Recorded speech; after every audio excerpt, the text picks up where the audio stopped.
आप सभी तरह की वीडियोस को लाइक करते हैं। हम भी आपसे आशा करते हैं कि अगर आपको गुरुजी की यह वीडियो अच्छी लगे तो कमेंट बॉक्स में वाहेगुरु जी लिखें और इसे लाइक करें।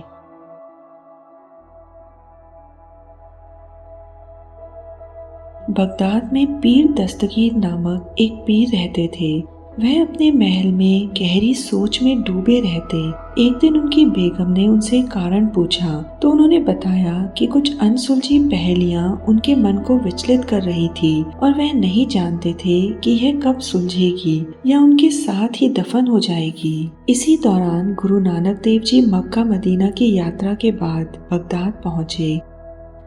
वह अपने शिष्य भाई मर्दाना जी के साथ एक पेड़ के नीचे बैठकर प्रवचन कर रहे थे कि सबसे बड़ा धर्म इंसानियत है। भाई मर्दाना रबाब बजा रहे थे। जब पीर दस्तगीर के सिपाहियों ने यह सुना तो उन्हें गुस्सा आ गया और उन्होंने गुरुजी और भाई मर्दाना जी को पकड़कर पीर दस्तगीर के दरबार में पेश किया। पीर दस्तगीर ने उनसे उनकी पहचान और उद्देश्य पूछा। सिपाहियों ने बताया कि यह फकीर कह रहा था कि अल्लाह या ईश्वर से बड़ा इंसानियत का धर्म है। यह सुनकर पीर दस्तगीर ने गुरुजी से कहा कि वह उनसे 3 प्रश्न पूछेगा और यदि उन्होंने सही उत्तर दिए तो वह उन्हें छोड़ देगा, अन्यथा उन्हें सजा मिलेगी।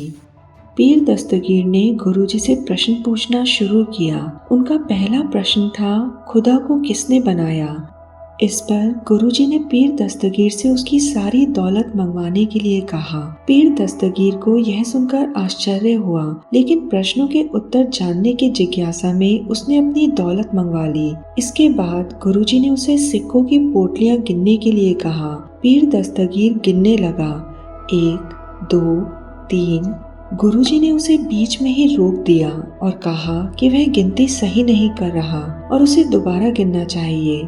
पीर दस्तगीर ने फिर से गिनना शुरू किया, लेकिन गुरुजी ने उसे दोबारा टोक दिया और कहा कि वह 1 से पहले गिनना शुरू करे। यह सुनकर पीर दस्तगीर ने कहा कि 1 से पहले कुछ नहीं होता। गुरुजी ने कहा कि 1 से पहले कुछ नहीं होता और खुदा सबसे पहले है, वही सृजनहार है। पीर दस्तगीर यह सुनकर आश्चर्यचकित रह गया।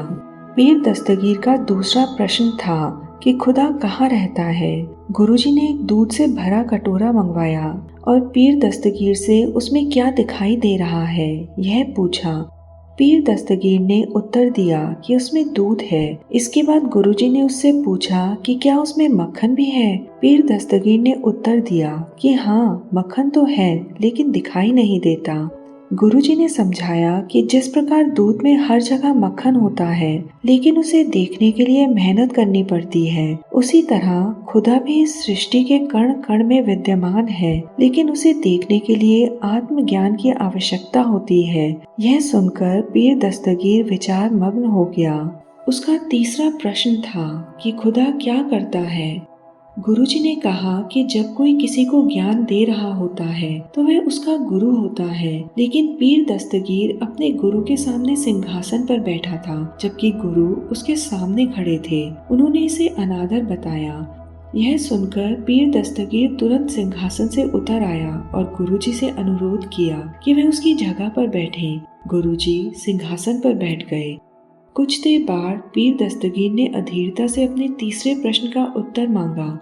गुरुजी मुस्कुराए और कहा कि खुदा एक क्षण में राजा को फकीर और फकीर को राजा बना सकता है, जैसा अभी पीर दस्तगीर के साथ हुआ था। यही खुदा का कार्य है। गुरुजी की बात सुनकर पीर दस्तगीर को सत्य का बोध हुआ। वह उनके चरणों में गिर पड़ा और स्वीकार किया कि वर्षों से उसे जिन सवालों ने व्याकुल कर रखा था उनके उत्तर आज उसे मिल गए थे। सतनाम श्री वाहेगुरु।